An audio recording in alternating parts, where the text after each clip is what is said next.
Hey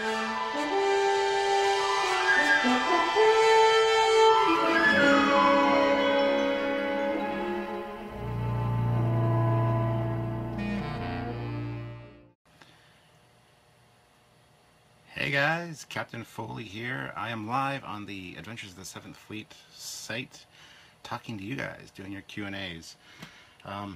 Hopefully this all goes smoothly.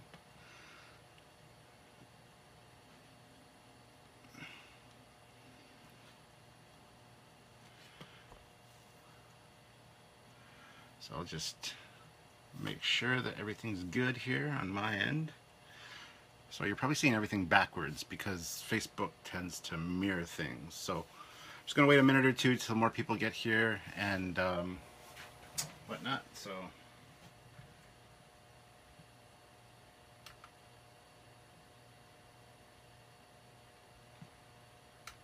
I'm just going to get my LCARs set up here for you guys.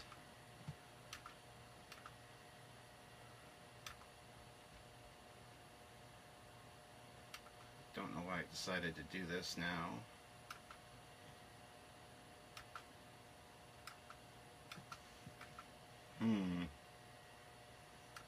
That's problematic. Anyways, greetings, Josh. How you doing today, sir? Patrick is here. Patrick's one of the faithful Captain Foley followers. I've got my computer going as well, so I can see the comments on there, so I don't have to worry about messing with my phone set up too much, because I always have to scroll through, back up, and read the comments. Josh, if I miss anything, if I miss a question that you want to have answered that scrolled by and I completely missed it, please do me a favor and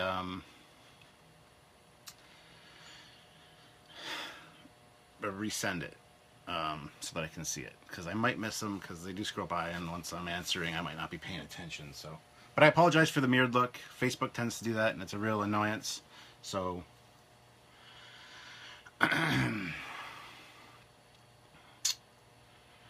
so the first question by Floyd Dodson: why did the Enterprise have a nameplate on the bridge? Did every ship have one of here, and why? Yes, every ship had a dedication plaque. I believe all modern naval vessels also have the same kind of thing.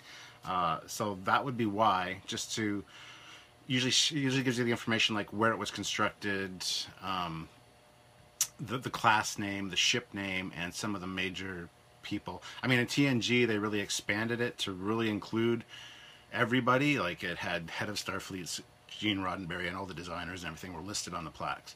In TOS, it was very simple. It was, I think it says Starship class and San Francisco, Earth. So I don't know if the TOS Constitution ships were, the main assemblies were constructed in San Francisco. I believe they were, and then taken up and assembled in dry dock, or Earth's orbit, right above San Francisco in geosynchronous orbit. So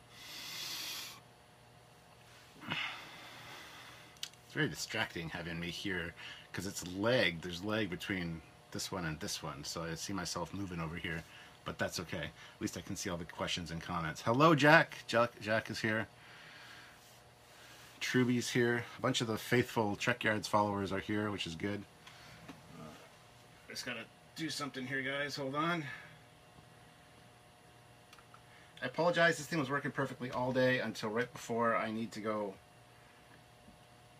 on to talk to you guys, and then it starts acting up, like literally 2 minutes before I decided to come on. It says the site can't be reached.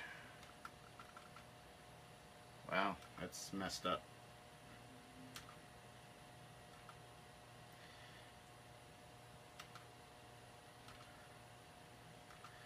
It's saying YouTube can't be reached, because I usually have my LCARS animations and stuff playing on this screen, which would have been nice for this, but what starship, Patrick Stevens asked, what starship do you believe is the most deserving of a pizza cutter moniker? Saladin, Freedom, Hermes, etc. Probably the Saladin class. Riker refers to that style of ship as the Lollipop. One engine nacelle. So Alright, so there's a few people here. Hi everybody. I am doing good, Truby. Thank you for asking. Would be doing better if my computer was working the way it's supposed to. But, yeah, that's a thing. Live technical problems, I guess. All day, literally all day, it's been working fine. 2 minutes before I start this damn thing, it decided to take off on me, so. Josh Larson, question, what is your opinion on the rumor William Shatner is the most difficult actor to work with? I agree with it. I mean, I've heard stories and things about Shatner that I'm not too fond of, but I mean, I can see why he'd be frustrated about things. It's a shame because I really like Kirk, and Kirk is my favorite character, so that's a shame. But yeah, I hear he is hard to work with, especially in his later years. When he was younger, he was a little more jovial and enjoyed Star Trek a little bit more than he does now. So, Rachel Jones from Katie Kitchell Clarkson. Why is there a difference between phaser settings and setting types between TOS and TNG phasers? For instance, like 87 or some crazy number of settings on the TOS version versus 3 on TNG. With my TOS phaser, it separates into 2 phasers. Is this an actual design feature of the real phaser, or is this just a toy company's idea to combine 2 toys accessories in one? If this was a real feature, why do you think the 2-part design might be more... Don't you think it'd be designed would be more prone to malfunction? I want to tell you something right now. If it was a toy idea, they would want to not converge 2 toys into one. They'd want to sell each separately to make more money. So it is an actual thing. The phaser. That's the phaser 1. It's a small handheld phaser, and it's got about 10 settings. It does dock into the phaser 2 assembly, which is the large assembly here, which has an extra battery pack, more power. It's actually got a, take the little knob off the side, you got a little dilithium crystal in there that powers it. And this one also has 10 settings. Well, 9. If you count 0, it's 10. But yes, it's a thing that happens. The phaser 1, phaser type 1 is the small handheld one, and it's used so that the personnel can look like they're not armed, you know, for diplomatic missions or things like that. Includes the settings like stun, disruption, heat, disintegrate, overload. There's a bunch of other things as well, settings wise. Like I said, there's 10 different settings. So the phaser 2 is known as a medium-sized handheld phaser. Early versions of the phaser 2 pistol they have significantly more power they enhance the phaser 1 basically to give it greater range and better power and longer battery life, things like that. And they look more like a gun, so they're more hostile looking, so you don't want to have them in certain instances, such as a diplomatic situation. Now, I knew this question was going to come up, so I grabbed my technical manual, which ironically enough is signed by Walter Koenig, Scotty, James Doohan, and William Shatner. So, but anyway, it says the phaser 1 here has an overload blast radius of 40 meters. Dematerialize is 10 meters distance. Disrupt is 20 meters. Heat setting for heating up like a rock if you're on a planet and you need a fire or some heat source. That's 2 meters. And stun is 30 meters. Now when you plug it into the phaser 2, which is right there, then we've got an overload blast radius of 135 meters, a dematerialized range of 30 meters, disruption mode of 60 meters, heat of 6 meters, and a stun at 90 meters. So the phaser 2 is just basically a ramping up accessory, like plugging a new engine into your car. More power, greater range, things like that. So I hope that answered your question. And I do think it would cause problem and be prone to malfunction, because even this one, my Wand Company phaser remote, a lot of times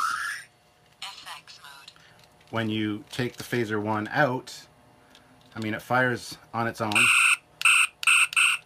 but when you plug it back in, a lot of times this doesn't reactivate it still shoots the beam out of here, which would probably blow up the phaser in your hand. So yes, I can see it being prone to malfunction in the real world. It's an interesting design choice. I'm sure that the ones for Starfleet have a very strong grip, though. This does as well, but I mean, it's a remote control, basically. But it's very super accurate and detailed. Check out a Captain Foley review on it. But yeah, the toys are a little flimsy and fragile, and I can see there might be issues connecting them, but I'm sure in the future there's some really funky, perfectly placed system to getting that back in there. So hopefully that sounded kind of smart. I hope that answered your question.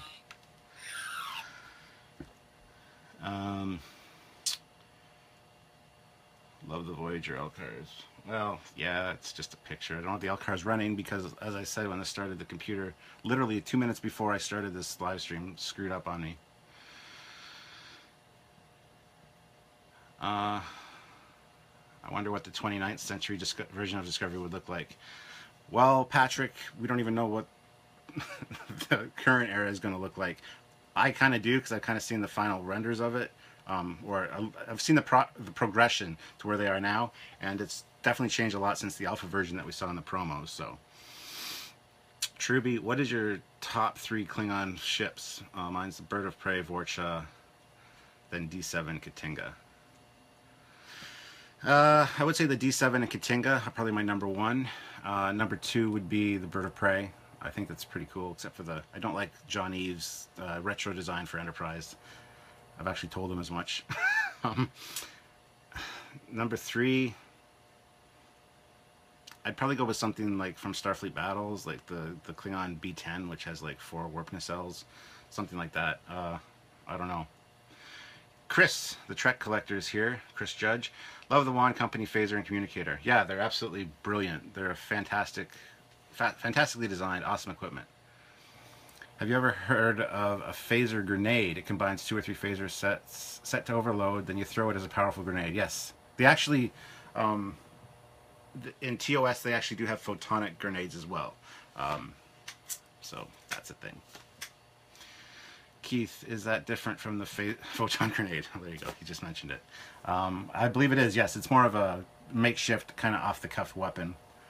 You can even use the phaser 2 and stuff to power Starfleet accessories and equipment. As we saw in Galileo 7, they took a bunch of their phasers and wired them together to power up the Galileo, and so that's possible as long as you got a good engineer. Rachel Jones, also from Katie Kitchell Clarkson. Humans have a weird habit of making plush toy versions of things they like. I would think that something like a Vulcan may see a plush Vulcan and brush it off as another weird, illogical human idiosyncrasy. Or a Betazoid might think that humans are feeling an emotional need with such things and would probably understand. My question is, what would Klingons think of humans having plush Klingons? Flattered? Insulted? I don't know. What do you think? I think they would probably grab it, throw it in the air, and disintegrate it, thinking it was a tribble, because they absolutely hate tribbles. I've got a bunch of tribbles over here as well. Maybe I'll get one. I'm sure you can hear them.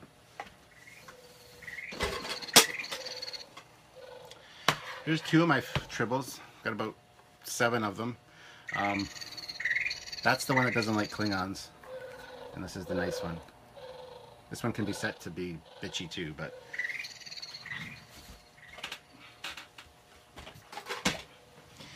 There's smaller ones as well.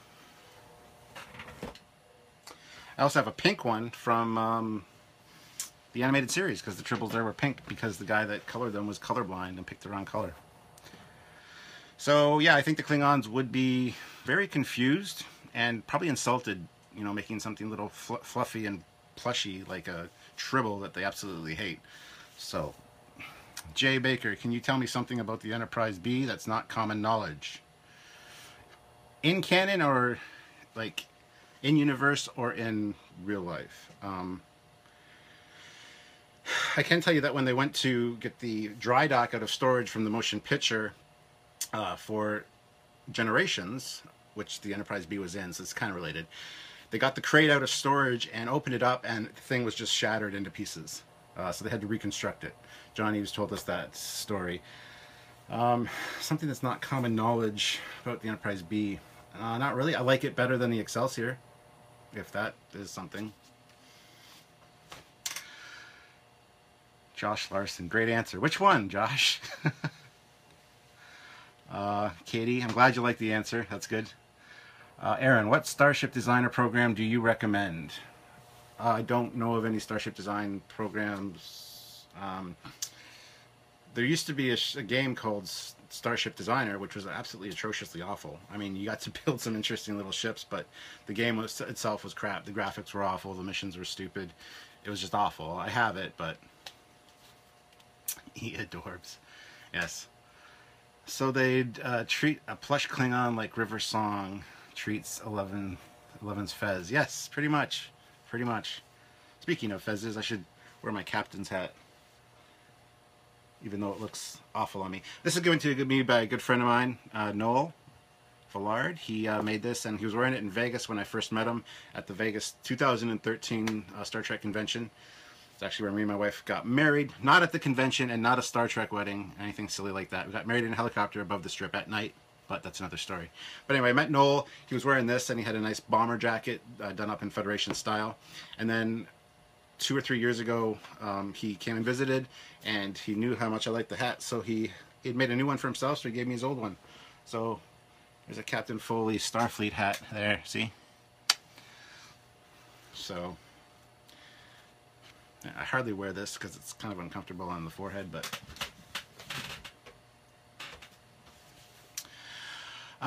let's see, Josh. Oh no, hold on. Whoa. What's your favorite TNG starship design? TNG era.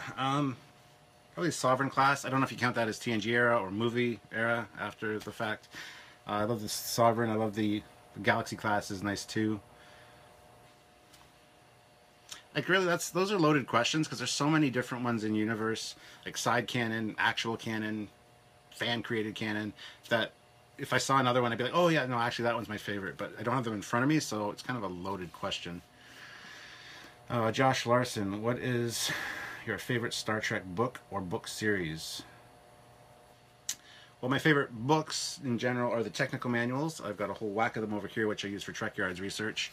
I've actually pulled some of them out to talk about the phaser specifically. My old encyclopedia, this is the old version. I don't have the new version that's 2 volumes yet. My technical manual here. But as far as fictional ones, I love all the ones by William Shatner, Garfield, or Judith and Garfield Reed Stevens, because basically they're the writers, not Shatner so much. But those are really good stories. Also the Vanguard series that talks about the Vanguard space station. Amazing set of books. I haven't even read them all yet. I don't have a lot of time to read. I've got a huge collection of Star Trek novels over there, which I've showed off in some of my videos. And I just don't have time to read them. I figure I'll get to them eventually when my life slows down a little bit and I'm retired. Maybe. I don't know. I can't ever see that happening. Who knows? But I try to read when I can, and it's usually Star Trek novels, so... Are you going to do anything at Wonderfest with Rick Sternbach? Yes, plan on kind of doing like a live captain's log with Rick, perhaps. My friend Michael Freitas is also coming down for that with me, and he's bringing his new Gojira class ship, which is a huge Federation ship. That's amazing. It's in development right now. It's a scratch-built thing. He did the Terror Bird, which we've done a Star Trek or a Trekyards Originals episode on, which is a Romulan ship, and he's a great, fantastic, brilliant designer. And so we'll do something perhaps maybe with him and Rick, and then Rick and him separately as well. But yeah, since Rick is there again, I'm going to want to talk to him. So you do count the Sovereign as TNG? Okay, good. Meant canon. Ugh. Again, probably TNG. Richie Jones by Tinman Jace. Now that you have examined ships from Trek and other sci-fi genres, are you going to choose a ship of your own? If you were to choose a ship of your own from any genre, which would it be and why? Ugh. Again, that's a trick-loaded question. There's so many beautiful ships out there. One that I recently just discovered was the White Star from Babylon 5. I love that design. It's fantastic. So that would probably be one of the ones that would have to be up there on the list. There's so many. But yeah. Jack Elminger again. Stuart probably opens the tech manuals and looks at them like a penthouse. Yeah, sometimes I do. You got a problem with that? I like the centerfolds, the schematics. Speaking of which, there's a schematic in here that's pretty sexy. Let me just see if I can find it. I remember drooling over this as a kid. See, there she is with her clothes on. Communicator. And there she is with her clothes off, baby. There's the centerfold. Look at that schematic. Look at these circuits. Oh, that's a sexy piece of tech right there, man. That just showed I was weird. Chris Flores, have you ever seen Mr. Plinkett's Star Trek reviews? Mr. Plinkett is fucking amazing.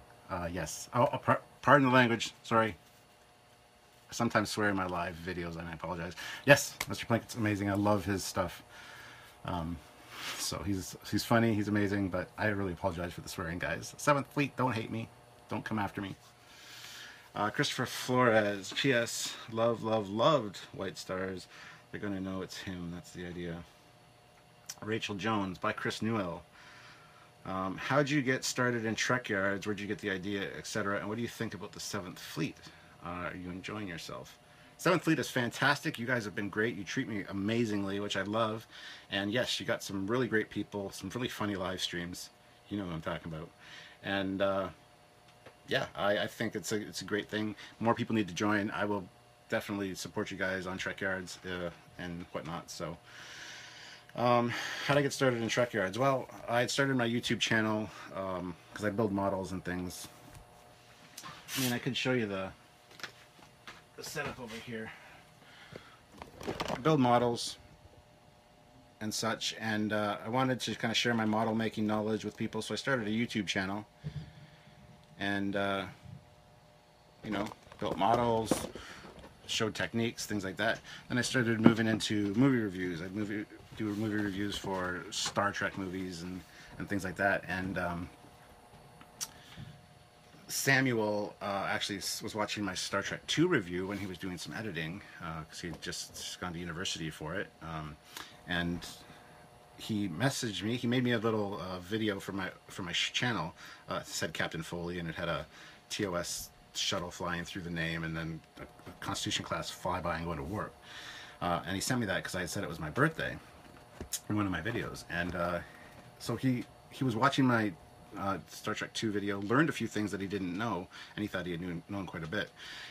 So he sent me that. We started talking, and eventually we both found out we have a huge love for all things ship-wise and tech-related in Star Trek. So his idea was, why don't we create a show? And I'm like, that sounds very hard and definitely something that would take a lot of work. And 2.5, almost 3 years later now, and we're still going strong. And we've only scratched the surface of the ships we can cover. A lot of people think we're running out of material. Trust me, we are not at all. So that's basically the quick story of Trekyards.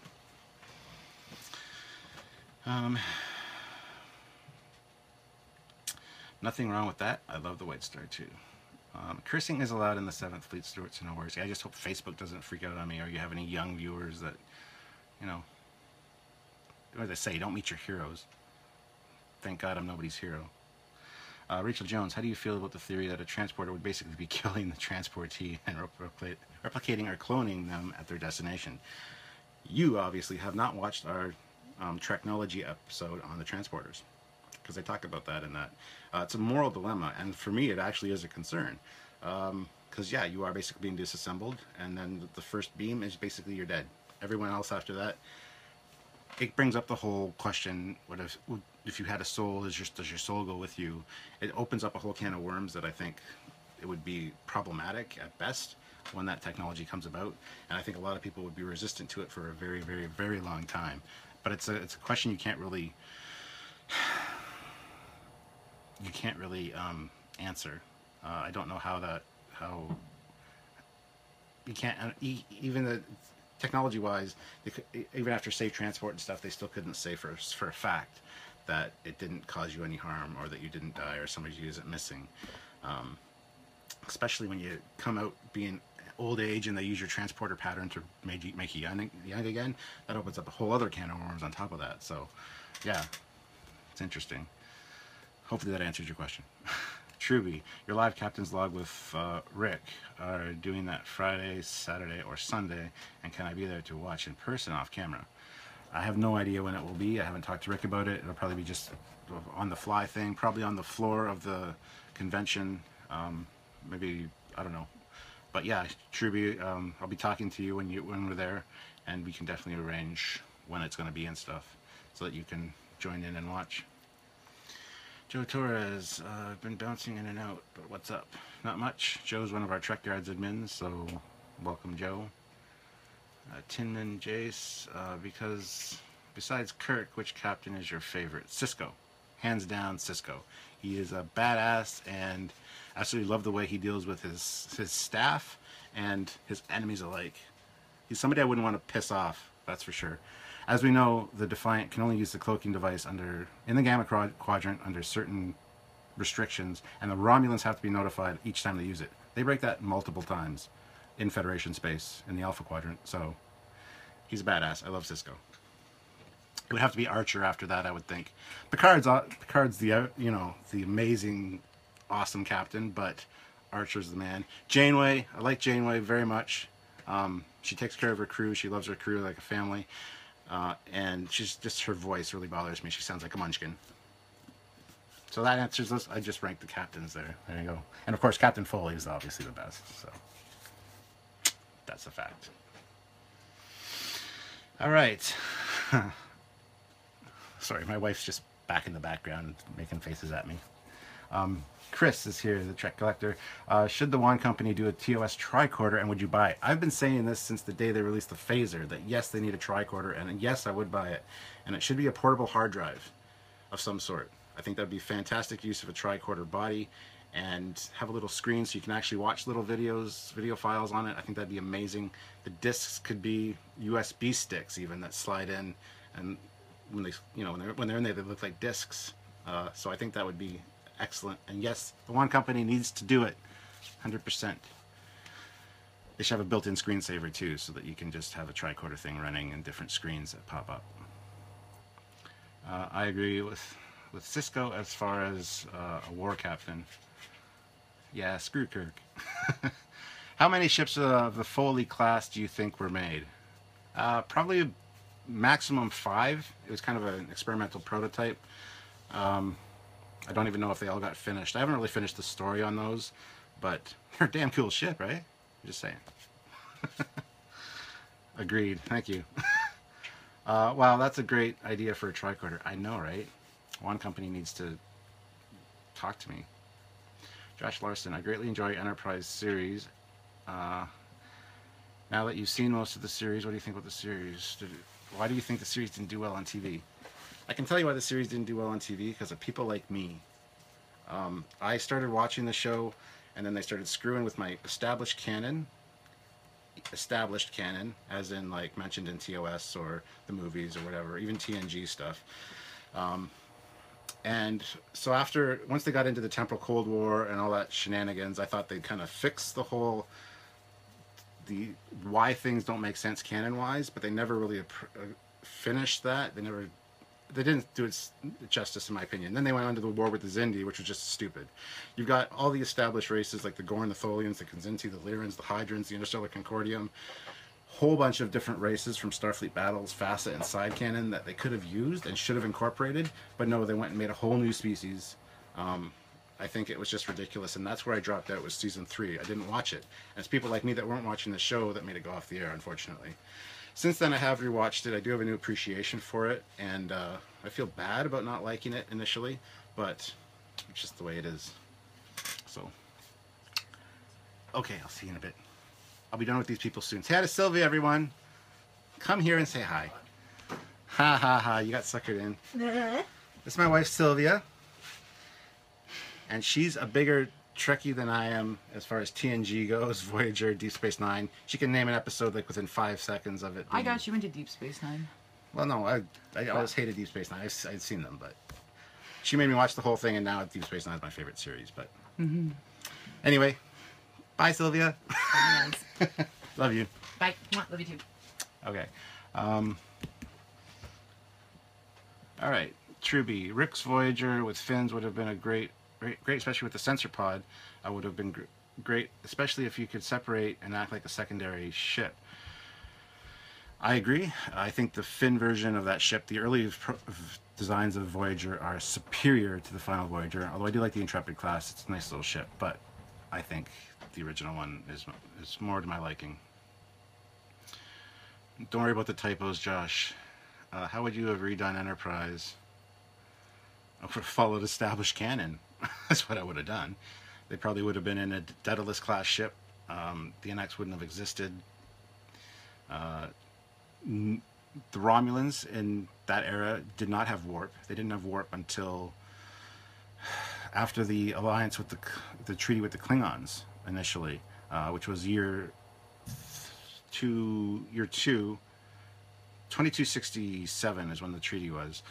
So they exchanged. Okay, there's a long story behind that. We have an episode coming up in the Klingon-Romulan treaty, which talks about it. But lots of things they did wrong. The Romulan War, there was the Daedalus class ships and huge bulking Romulan starships. If you don't know what I'm talking about, you need to go to the Starfleet Museum website and look at the Romulan ships. Those are the ships from the Romulan War, not the super more advanced green warbirds that we saw with perfect cloaking devices and things like that. It's just crap. In my opinion. There's lots of little things like that I would have changed that would have made them fall in line with the established books, FASA, Starfleet Battles, things that had happened before. They don't have to be exactly the same because of copyright, but follow the same. You're not even on the same river.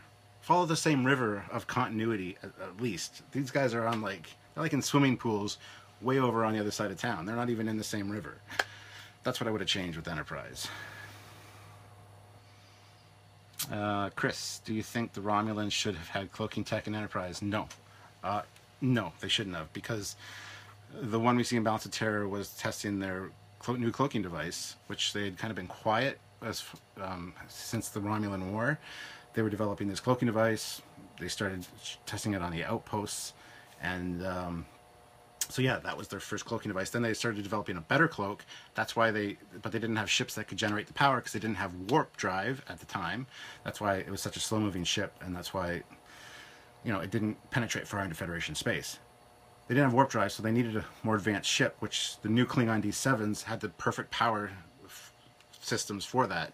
So that's why they developed the treaty with the Klingons to get their ship tech and trade off their older cloaking devices to the Romulans. That's why the Klingon ship in Star Trek 3 has a shimmer to it. It's not a perfect cloak because the Klingons got given outdated tech because the Romulans didn't want to. There's a whole episode about this coming up on Trekyards very soon. The script's written. We're probably filming it tomorrow.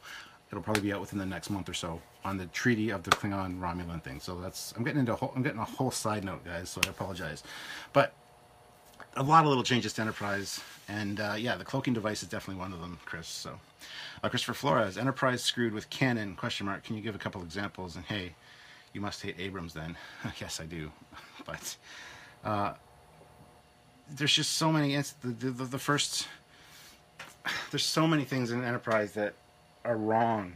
I can't even think of them off the top of my head. I would be here for hours talking about it. That deserves its own Captain's Logger podcast. I've talked about it many times before, but everybody says, "Hey, Sylvia." She's not here now.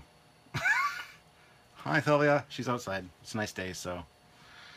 Christopher Flores, perfect cloaking device? ? I thought Romulans have that ship that could look like any other ship. I didn't even cloak the ship invisible. Well, that was their way advanced ship, yeah. But no, in Minefield, the episode Minefield, where Malcolm's on the hull because of a Romulan mine, there's Romulan ships that decloak behind him, the green warbirds that look way more advanced than the one we see in TOS. That bothers me. Like I said, go to the Starfleet Museum website, check out the old Romulan ships. That's how the Romulan ships should have looked. They didn't even have visual communications at the time because the technology was so outdated, or so old at that point. Even the Federation had very rudimentary sensor and viewing capabilities. The Romulans were a way less advanced race in Starfleet Battles in until about year 2 of the original series. That's when they started developing the cloak. Their plasma weapons were immensely powerful. In Starfleet Battles, they're a brutal race to fight. but they were slower than every other race coming out with warp drive, and the only reason they have warp drive is because the Klingons gave it to them as part of the technology exchange. It's a whole can of worms, guys. Patrick Stevens, I love it when you get off on a tangent about Trek. It shows your passion. Oh, I'm very passionate about Trek. Absolutely. Jack, what do you think about the augment crisis and what it did to the Klingons? It's a good answer to the problem. I really kind of like the way they did it. At first, when I saw it, I thought that's stupid, because FASA and Starfleet Battles both have their own reasons for that. FASA's was the best by far. I can't remember if Starfleet Battles does or not. FASA was the best, though. They had Romulans that looked like, Klingons that looked like Romulans, and Klingons that looked like humans, that were surgically altered to look like that, so they could more easily infiltrate Federation space.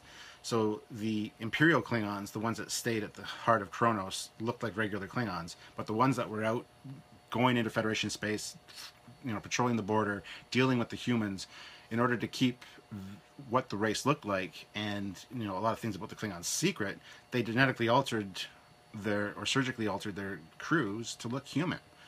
That's why. And there was also ones on the Romulan border that looked Romulan, that were infiltrating Romulan space. But the Enterprise really did solve that problem. I think they did a fantastic job, and I need a drink.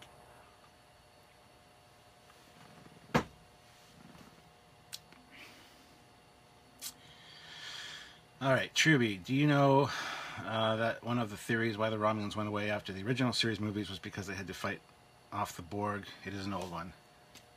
No, that's stupid. The reason the Romulans had to take off after the war was because they were dealing with problems on their other fronts. They had a problem with the Gorn. In Starfleet Battles, the Romulans had been gone for years before Balance of Terror, because they were dealing on another border war with the Gorn, who had plasma weapons, which is where the Romulans actually got it from. The Romulans stole their technology for plasma weaponry from the Gorn, got their warp drive from the Klingons, because the Romulans they were offshoots of the Vulcans. They didn't have anything. They went from Vulcan to Romulus, and they didn't have the tech. They didn't develop the tech. They stole it from other courses. So the fact that they were dealing with the Borg is silly, because the Borg are in the Delta Quadrant. The Borg aren't even aware of the Alpha and Beta. Well, they are, but they're not here in that time period. Otherwise, by the movie era, we'd all be assimilated, because that's just ridiculous. Christopher Flores, Minefield. Right, forgot about that. Truby, I think that there is a picture of an old Romulan ship in your encyclopedia. I know where there is one in the chronology book. I have the chronology book too. I just don't want to spend the whole thing looking through the books. I mean, if you find it for me, Truby, by all means, send me which page, and I'll definitely show everybody here. But I don't want to spend the whole time looking through the book here. Where's the dead of the... Oh, there is, too. There it is, right there. That's one of the old Romulan ships.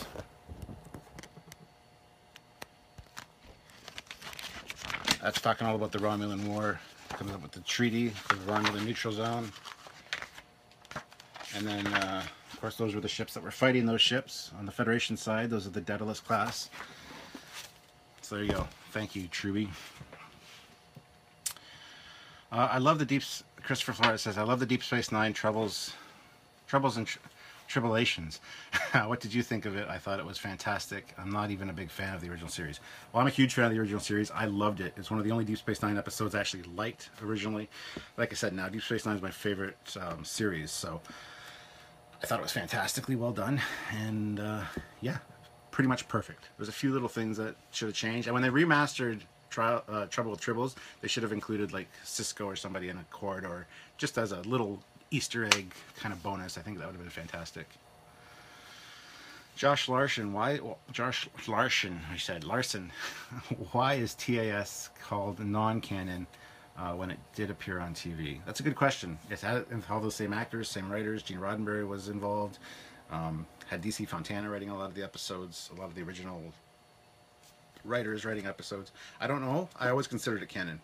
I think some of the reasons it wasn't canon was because of the ridiculous tech and unknown aliens that you saw in it. Like they had an early holodeck for in that one, in the episode The Practical Joker. There's an actual TOS holodeck. I think that's one of the reasons. I don't know. Since I think lately they've said that TAS is canon now. at least most of it. So, which species is your favorite and why? The Federation, humans. I don't know. I like the Andorians. I realized recently that I have a thing for Andorian women. I think they're super attractive. I have some on my crew on Star Trek Online. Yeah, I like the Romulans. I love their sneakiness. There should be more stories involving them. But I also really like the Gorn. If like I said, I play Starfleet Battles quite a lot, and the Gorn are a huge part of that. So.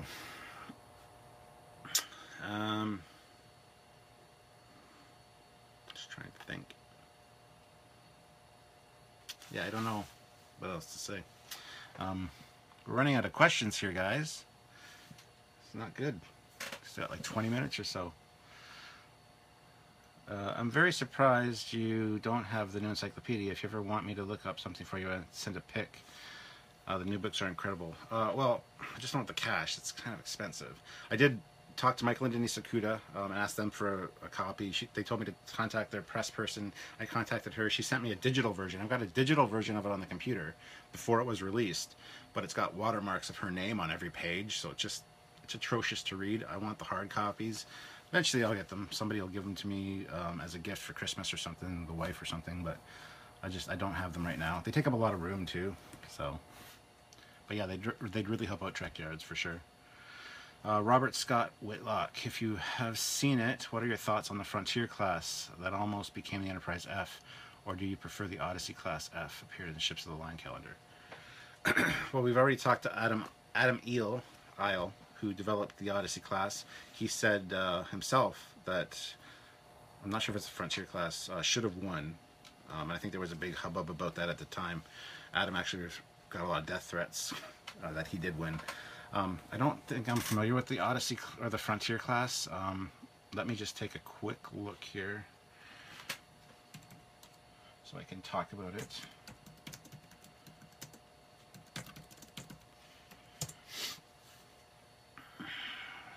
Oh, there's so many different designs. There it is, Enterprise F. That's a cool design. I would have probably preferred that. It's kind of a new take on the classic aesthetic. So yeah, I'm totally on board with that.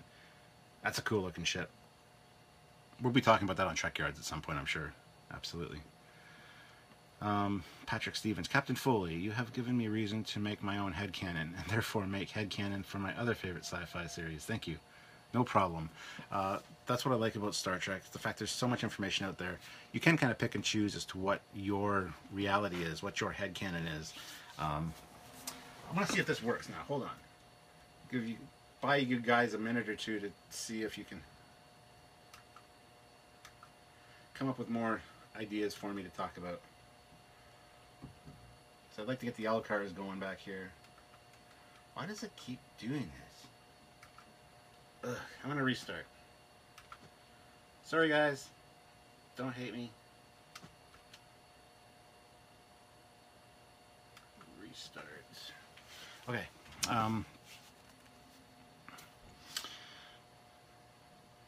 Truby, TAS is not considered canon because Gene didn't want it to be, except the one where Spock went back. Yeah, well that's what's been said for years, is that Yesteryear was the only other only TAS episode to be considered canon. However, in recent years they have stated that they do consider TAS canon in most instances.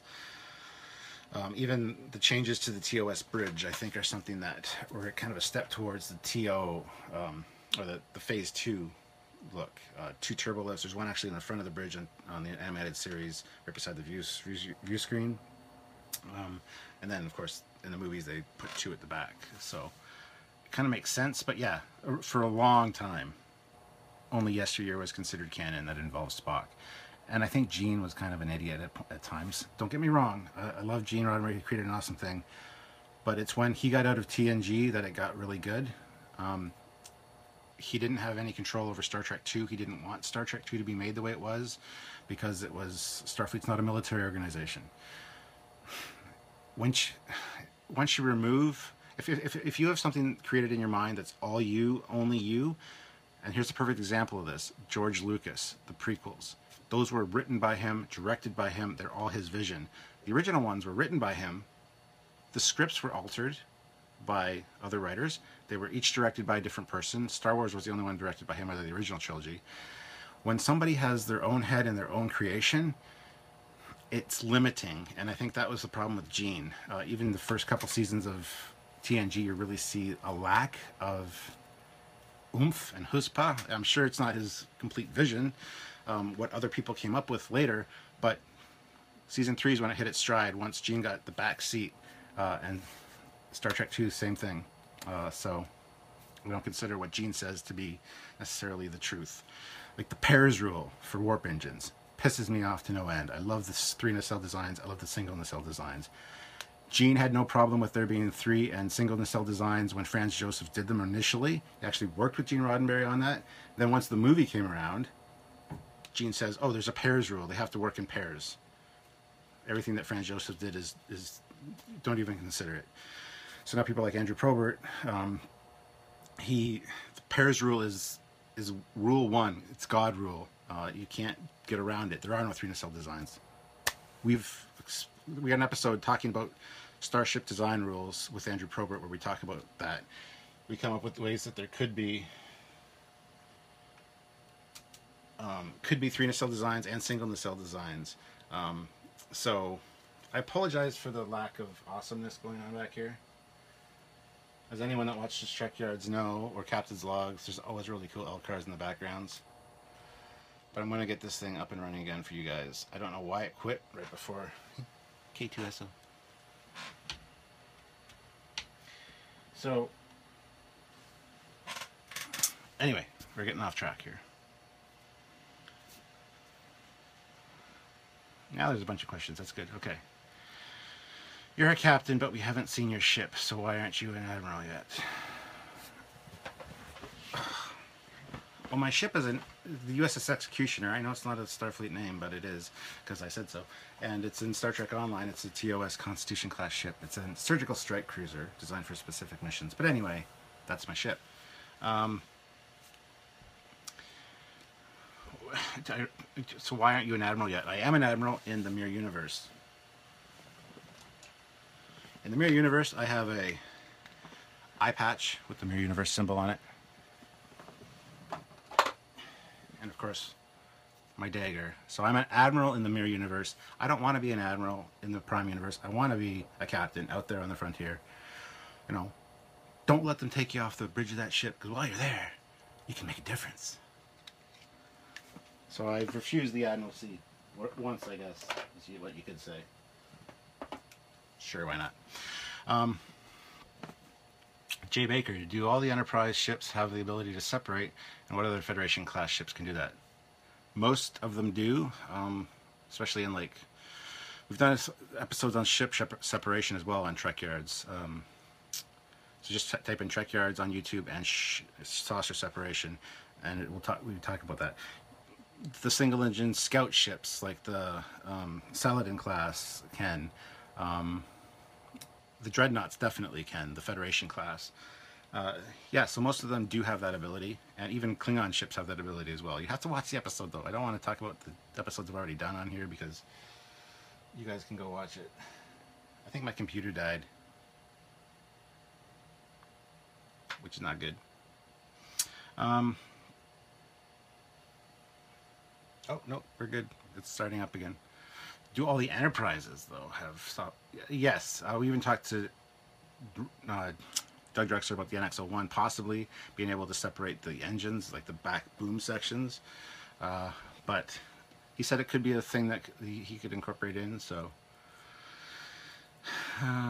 Joe Torres, how do you feel about the new show showing the Klingons being more cunning and intelligent than they were shown to be in TNG and Deep Space Nine? How do you feel about the new show showing the Klingons being more cunning? How is the new show showing that, though? I don't understand. Klingons are cunning. They're a warrior race. As a warrior race, you have to be cunning, so I don't understand your question, Joe. Patrick Stevens, what would you do to the Miranda class to make it look gnarlier? Add 2 photon torpedo bays on the top of the roll bar, side by side, and more mega phasers out the side. I don't know. That's such a strange question. Josh Larson, I seem to be one of the rare Trekkies that greatly enjoys the originals. I enjoy the animated series, absolutely. Keith, I consider the animated series canon. Tinman J, JC. When you compare other genres to Trek, do you feel Trek was enough action as compared to other sci-fi universes in sci-fi? It is more cerebral than other sci-fi franchises for sure. I don't know if that hurts it per se. I think it's just as action oriented. I don't have a problem with most of the original series episodes that Gene had a hand in. I think things were dealt with pretty alright, but I think later in life Gene kind of lost his vision somehow. He was too narrow-minded about we're a utopian future, and we're perfect, and we don't need to fight, and we do need to fight because there's always somebody out there that has a bigger stick than you. So you need to be ready to defend yourself, and that's exactly what brings drama to something that is going to be watched and be televised, and stories told are about drama and things like that. So yeah. Jack, if you had one thing to change about Star Trek or Trekyards, what would it be? The pairs rule would go away. I mean, that's pretty much gone away. I wouldn't change anything about Star Trek. It's perfect, except for the fans who always bicker and complain and fight with each other and can't get along. Yeah, I'm not a huge fan of J.J. Abrams' Star Trek. I'm not a big fan of the New Enterprise. I'm not going to call somebody names or be a bully because they like it. They like it. I like the original Discovery we saw, the Alpha version that we saw in the promo. Not a lot of people like it. You don't have to call me names because I like it. Everybody has different tastes. So that's what I would change for sure. About Trekyards, probably the same thing. I'd make it so that the Trekyards page was a little less, had to be policed a little less because the people were a little bit better.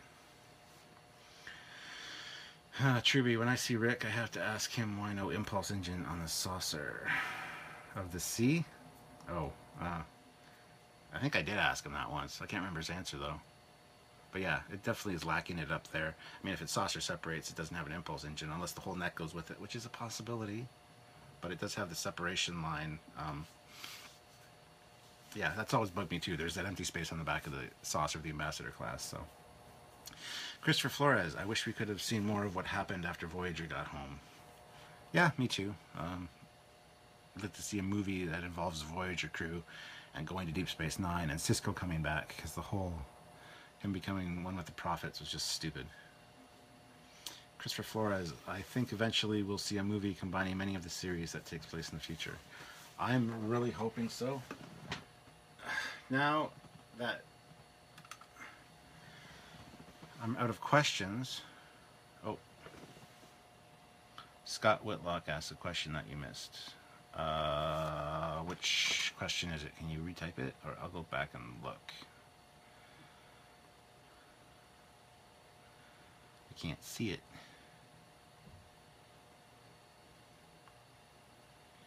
I can't see one by Scott Whitlock. And Robert Stock. I can't see those ones. Can you just retype them? Truby, 1701D. Do you know if the saucer section had limited warp drive? On the D, no, it didn't. It had no warp drive. It only had warp sustainers. It could be separated at warp, but it would within like a minute it would be down to impulse speed. It had a warp sustainer that could keep it in warp for a minute or a minute and a half, something like that. Because it arrives only a few hours after the star drive and encounter at Farpoint.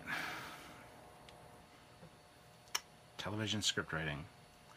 Patrick Stevens, do you think we'll ever see a true carrier in Trek? I'm sure we will. I hope so. Josh Larson, he asked your thoughts on Axanar. What specifically?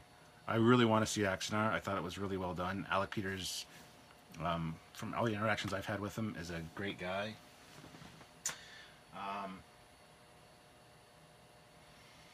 So yeah, I don't have an issue with Alec Peters at all. I mean, everybody says their own thing about him, but as far as I know, he's all right. He's never been anything but nice to Samuel and myself in Trekyards, so I have no reason to bash on him or anything like that.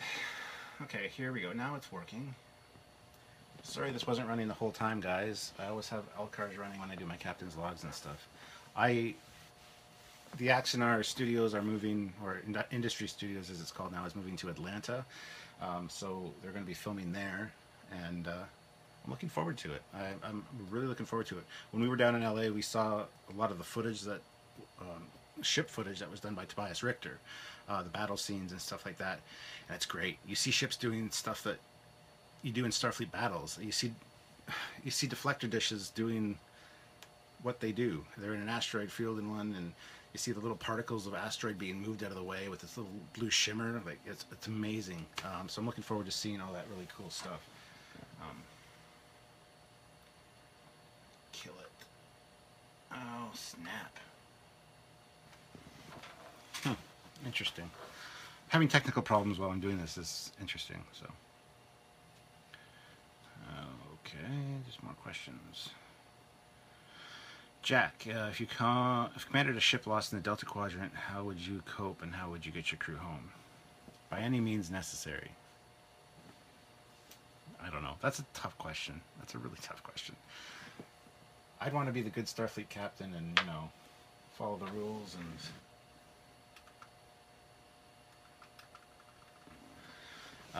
all that jazz, but I don't know if I'd have the patience of Janeway.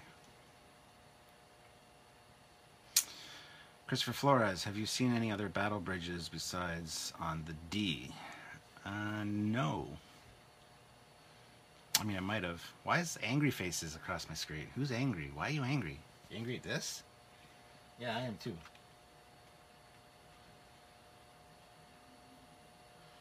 says check my computer's security. That's not good. Turn that off. Kill. Sorry guys. Even captains have issues with technology. Rob Ingram, first off, congratulations, sci-fi TV show. I have a few questions, one being, would you like to make your own series? If so, what time period? I'd love to see one in the Lost era, kind of between Star Trek 6 and TNG. I love the Ambassador class ship. I love that whole period, the movie era ships kind of still being around, but being phased out with the newer designs. Talk of the next, big ship, the big Galaxy class ship. Things like that, so...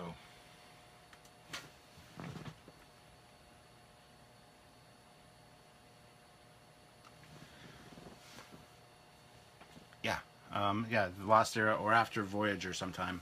Or, I've even said this before, having one set in, like, the Star Trek Online era would be cool. Patrick Stevens, I love the ships of Axonar. It's what I crave. It's what a lot of people crave, so... If you could add one ship that's not the Lochnar or Andor classes, what would you add? The Larson class from FASA. You know I like the Andor class, don't you? Okay, come on now. You can do it. There we go. I think I got it working, guys. I don't know what I did, but I didn't do anything.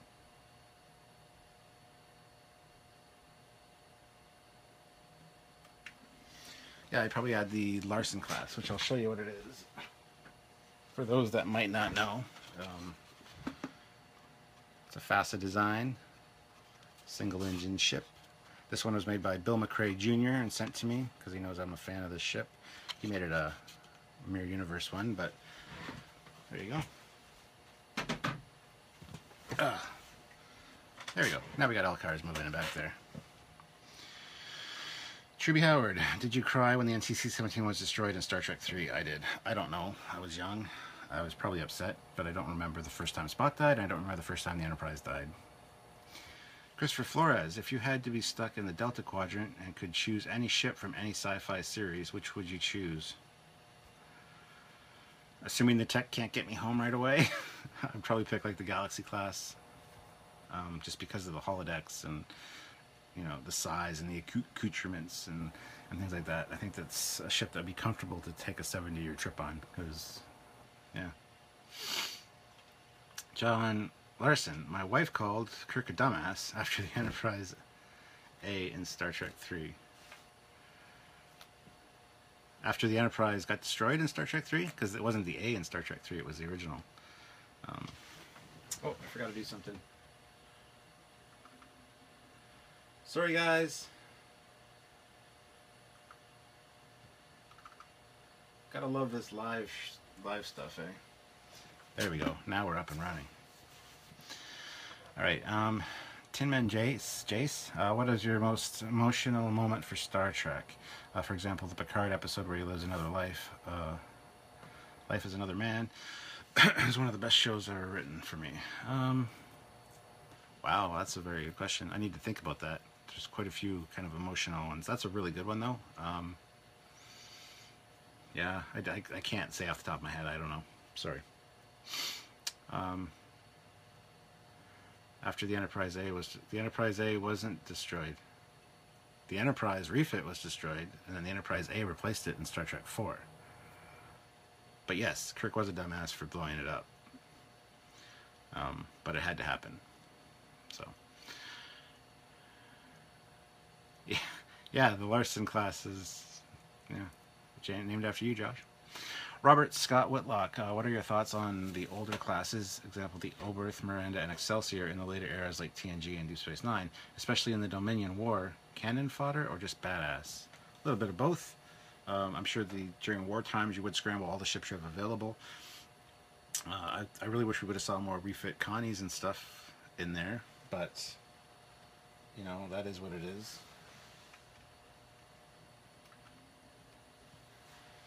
So I would have liked to see more movie era ships, actually. I know a lot of people say, well, they wouldn't be around 80 years later, but they might. I mean, the technology of the future is, what you make the ships comprised of will last. It's not going to rust. It's going to, and plus you refit them, you upgrade them with new systems and stuff. So I don't see why an 80-year-old ship wouldn't necessarily work.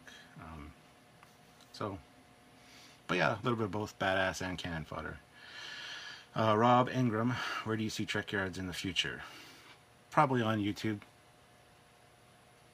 You can see it on your computer, you can see it on your TV, but you gotta go to YouTube.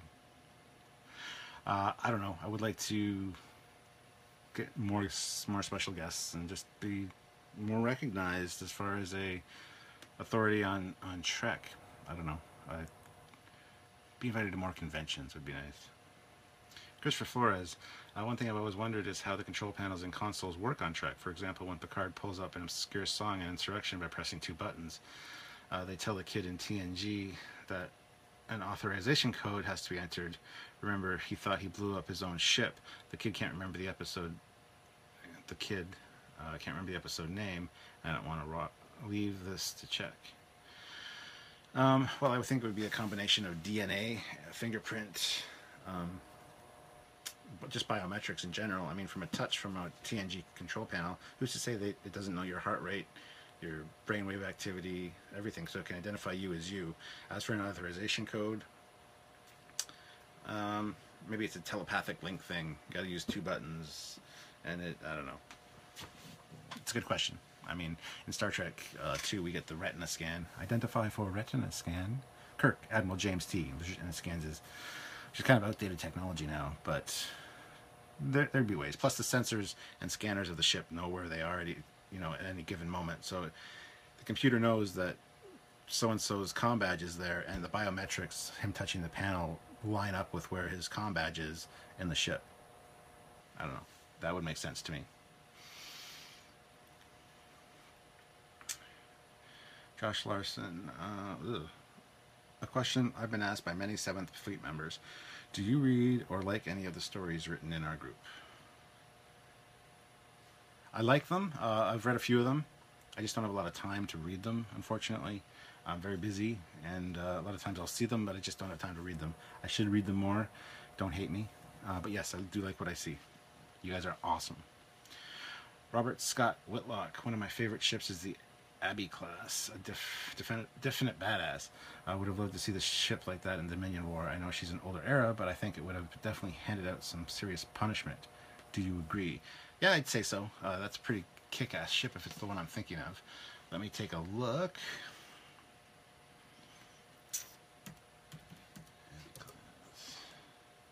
Yeah. A friend of mine is actually building this. A member of my model club. He's building it out of a 350 refit kit. So he's got 350 Abby. And yeah, this thing is badass. Absolutely, it is. 6 Type 8 phaser beams, 8 torpedo launchers. Yep, graviton shielding system. Yeah, this thing's a cool ship. Not the best looking ship in the world, but what are you gonna do, right? Keith Gregorich. I declare this Q&A Facebook Live on the 7th page, fleet page a success. As do I. It's been really fun, guys. I love the Abby class. Rob Ingram, would you take a offer to have your own TV show? Possibly. We would need a certain amount of control, though. That's one of the reasons we don't have extra editors and stuff brought onto the show, because when I do a captain's log, I have pictures in mind that I want for sure displayed, which I have to download, put in the episode. I wouldn't trust somebody to get, here's my raw stuff, this is kind of what I'm looking for. Because occasionally, for some episodes, I'll find pictures and stuff that I want Samuel to include, if it's something talking about something Starfleet Battles related or something he doesn't know. So I'll give him a folder full of pictures, and when I watch the episode in the first edit to see if he got it where I was thinking of it when I was writing the script, a lot of times it's not quite right, so I'll just give him little notes to tweak, you know, put this picture here at this time index and stuff. So we'd have to have a certain level of control over the final product for sure. We wouldn't want to give up a lot of our controls. So Robert Scott Whitlock, there's a 350 of the Abby. Where do I find it? It's not officially. It's just a kit bash that he's working on. You can order the parts online. Just look for Abby class 350 parts. I guess you can order like the top module and stuff, and the neck attachment. I think they're made out of resin. Some resin modeler does them. I don't know. You'd have to look. A lot of the stuff my friends do because of the model club is actually scratch built or whatever, so they build their own stuff. So, Christopher Flores, do you have any copyright issues on Trekyards? Once or twice we've had a few. Usually it's music that gets flagged, but we add a few sound effects or kind of alter it. Samuel alters it a little bit to make it fly under the radar. Ironically enough, one of our episodes that got a copyright strike was the one for the M5, the Multitronic unit, and because we were playing clips from the show in the smaller window. Technically, our show really falls under fair use, but they didn't see it that way. So anyway, we took it down. We uploaded an earlier version of it that had a few less clips in it and stuff, and it got by fine. So it's really picky about the copyright thing, but yeah, we've had hardly any problems at all, thank God. So well, we've also talked to I can't think of his name, John Van Sitters from CBS, and he says there's really no copyright issues with Trekyards. They like what we do. We have to, there's one or two things if we wanted to sell merchandise we'd have to be wary of, but so we're pretty good, I think. But Josh Larson, unsure if you answered this yet. Who was your role model growing up, and what Trek character did you look up to the most and could relate to when you were younger? Well, the person that got me introduced into Star Trek, my oldest brother Steve. He's the one I play Starfleet Battles with. He was here the day that Inner Space was here taping. I'd like to think he's really proud of me for doing this Trekyards thing, but he's the one that got me into Star Trek. He's the reason that I like Trek. He's person I want to make proud of me, him and my dad, and yeah, so that would be my role. And as far as Star Trek role models go, I think Kirk was my role model growing up. I wanted to be like Kirk. Like, who didn't?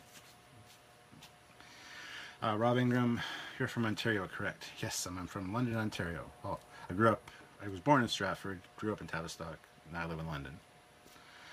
Robert Scott Whitlock, for anyone interested, federationmodels.com is a great source for usually unavailable models. I got my smaller Abby, New Orleans, Akira, and Lochner models there. Cool. Well, there you go, guys. Captain, you and Trekyards are one of the few things that let me re-immerse myself in Trek and sci-fi, and I can't thank you enough for all your hard work. You're amazing. I want to know how much. I appreciate it. Well, thank you We've heard that a lot, that we've got people back into Star Trek, we've got them back redesigning their own ships, you know, things like that. And we help people with their depression and things, which I suffer from as well. I get that all the time, and it's just amazing to me, to my mind, that things that I do can influence other people like that and be a positive thing on the world. So Samuel Calkins, Commander Calkins just joined us. Hey buddy, you didn't send me the link. I had to get it from Chris and the Trek Click. Oh, sorry. I got wrapped up in the whole thing. So Samuel's here if anybody wants to ask him a question. I'm sure we can go a little bit longer. Sorry, Samuel. Sorry, don't hit me. I completely forgot. I figured you would have messaged me. I didn't see a message pop up. Because I was kind of wondering halfway through where you were. I thought something had happened, or you got busy, or... I'm really sorry. The commander's going to kick my butt. So if anybody has a question for Samuel, he is here. You can chat with him in the comments, I guess. So, hi Samuel. Don't worry, I'm saving this video. I'm going to be flipping it, mirroring it, because it's supposed to be... You're seeing it all backwards to the way I'm seeing it. And it looks better this way, trust me. So I'm going to flip it, and we'll upload it to the YouTube as well. I will post it, of course, on the 7th Fleet as well, so you got your guys can watch it. Anyway, thanks for your time and knowledge. This has been a very informative experience. Oh, yes, any questions? Quick, for your information, for all of you. I'm working on a BSG Caprica Cities scene at the moment. Things for future videos. Don't worry, I will make sure you okay, thank you. Jack, oh my god, is getting your butt kicked a new upcoming Trek episode? It could be. Commander's coming down in June. We can maybe have a dun dun dun dun dun dun dun dun dun fight.